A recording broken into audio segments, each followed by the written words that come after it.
Hey, I'm Dan Primack at peHUB.com, and here are your top 3 private equity stories for today, Thursday, March 13th.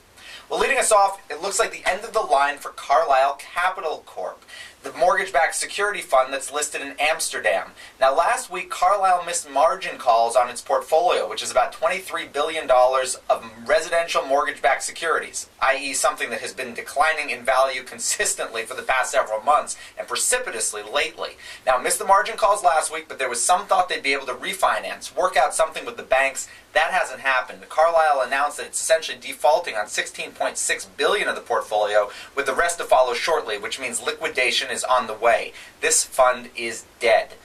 Story number 2 is better news, good news, particularly for a venture capital firm in Europe, Balderton Capital.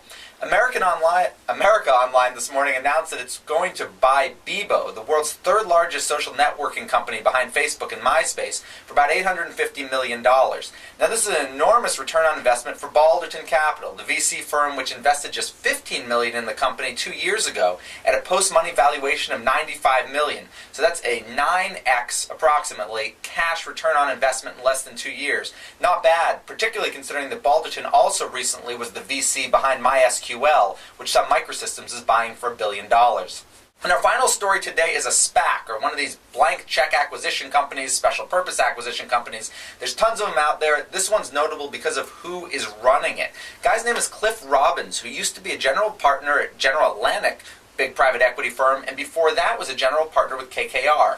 Now, he left General Atlantic a couple of years ago to form something called Blue Harbor, which is an investment management firm in Greenwich. But now he's the main guy, in fact, according to the prospectus, really the only guy behind the SPAC, which is hoping to raise about $350 million with Credit Suisse and Deutsche Bank as underwriters. I've been Dan Primack. Make sure to check peHUB all day for news and analysis, and right back here tomorrow morning for another Top 3.